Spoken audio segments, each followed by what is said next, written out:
Welcome to Disneyland, USA. This was all a Disney dream a dozen years ago, a far-out project that was totally unproved.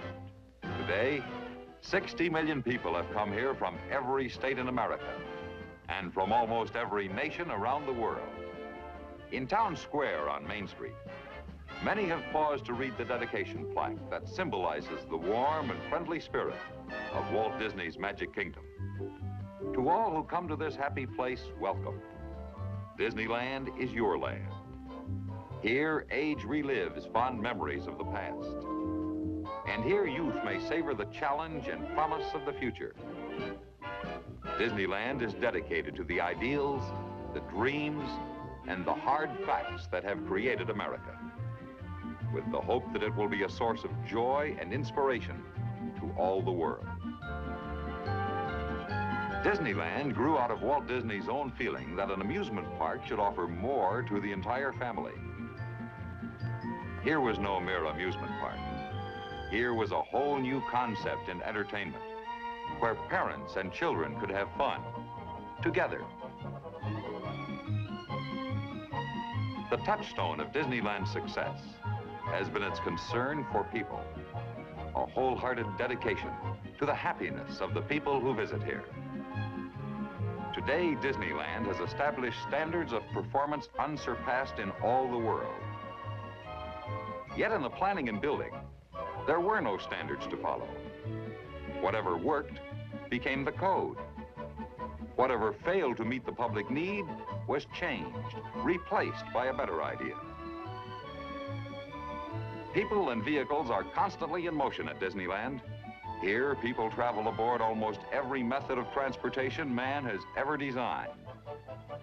Provocative new ideas, like the first monorail system in the Western Hemisphere, have demonstrated their potential in this practical proving ground. Disneyland vehicles have carried 340 million passengers in comfort and speed, and have traveled more than 19 million miles in unequaled safety. To plan Disneyland, Walt Disney long ago established a design organization called WED Enterprises. Today, the staff at WED includes designers, architects, and engineers skilled in the Disney way, and also fine craftsmen and technicians skilled in the arts of the space age.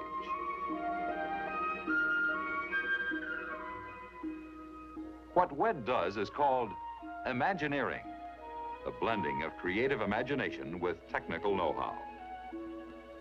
The talents of WED have gone to work outside Disneyland, too. At the New York World's Fair, 4 of the most popular attractions were Disney shows and corporate exhibits that skillfully welcomed and entertained more than 150,000 people every day.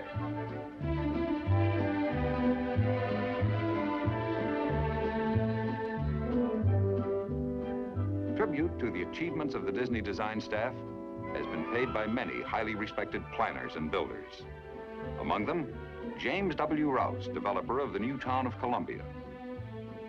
In his keynote speech before the 1963 Urban Design Conference at Harvard University, Mr. Rouse said in part, quote, "I hold a view that may be somewhat shocking to an audience as sophisticated as this, that the greatest piece of urban design in the United States today is Disneyland.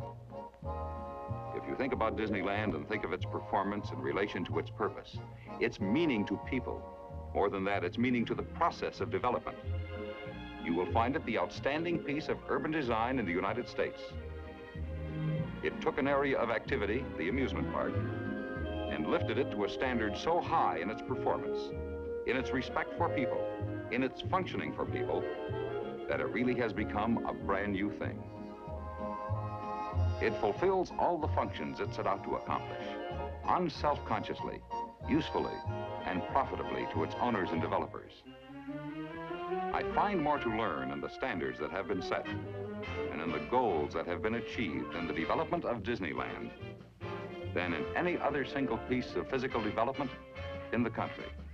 End quote. Yesterday, Disneyland and the New York World's Fair.